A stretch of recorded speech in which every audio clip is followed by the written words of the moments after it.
John chapter 11 verse 3 says, "So the sisters sent word to him saying, Lord, he, our brother and your friend, whom you love, is sick."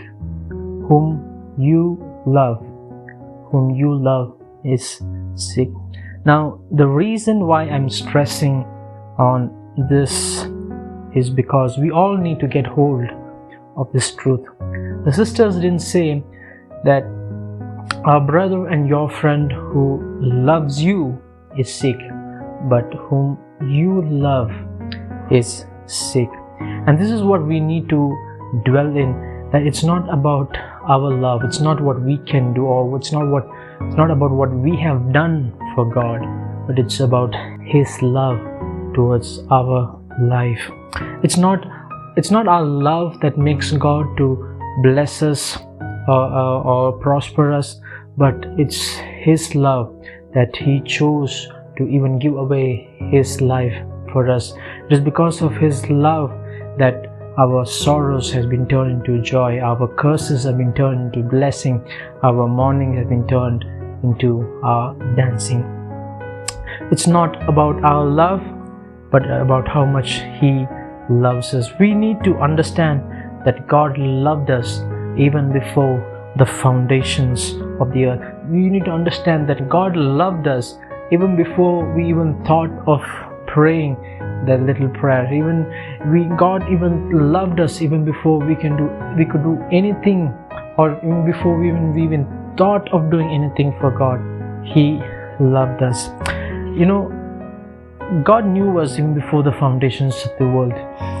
And Romans chapter 8 verse 29 to 30 says, "For those whom He foreknew and loved and chose beforehand, He also predestined to be conformed to the image of His Son, and ultimately shared in His complete sanctification, so that He would be the firstborn, the most beloved and honored among many believers. And those whom He predestined, He also called. And those whom He called, He also justified, declared free of the guilt of sin. And those whom He justified, He also glorified, raising them to a heavenly dignity." See, He foreknew us, He predestined us, He called us and justified us and glorified us long before even you could pray the sinner's prayer, long before you were in your mother's womb, long before your parents even thought about you. You were even in God's mind before the foundations of the earth. See, when God foreknew us to predestine us and called us and to justify us, honor us, why would He do it if He had not loved us much before? Why would He do it if He had not thought about us before the foundations of the earth? That's how much God loves each and every one of us.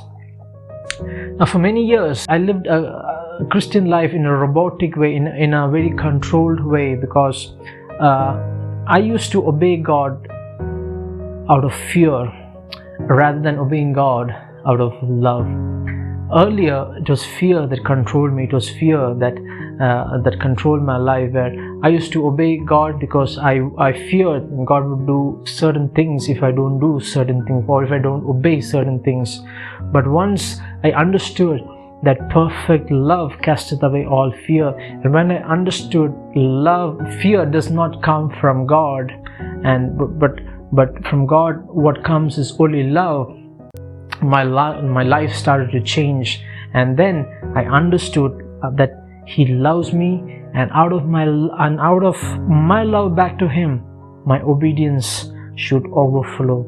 So everything I do back to God now is a reflex of His love to me first. When you know that He loves you, your reflex should be to love Him back. When you know that He loves you, your reflex should be to love other people. Your reflex should be to tell others about His love.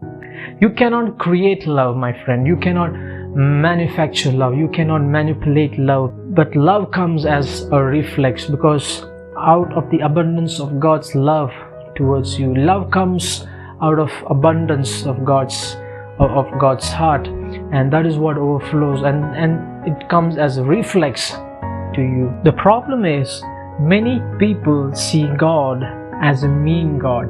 They see God as someone who treats them badly, and because of that, the reflex that comes out of them is self-pity and depression and self-destruction, and they also treat others badly. But God treats us in the way He chooses to treat, and that is through love. Let me tell you why. Because God chooses us to treat us in love is because that is His nature, and God doesn't do anything apart from His nature. So He loves me and He loves you as well. So my prayer today for you is that you realize that it's not about you, it's not about what you have done, or it's not about what you can do, but it's about His love for you and me, where we are secure and safe.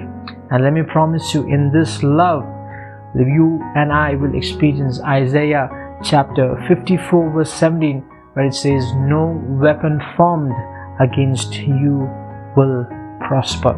So until I see you again, Shalom and God bless.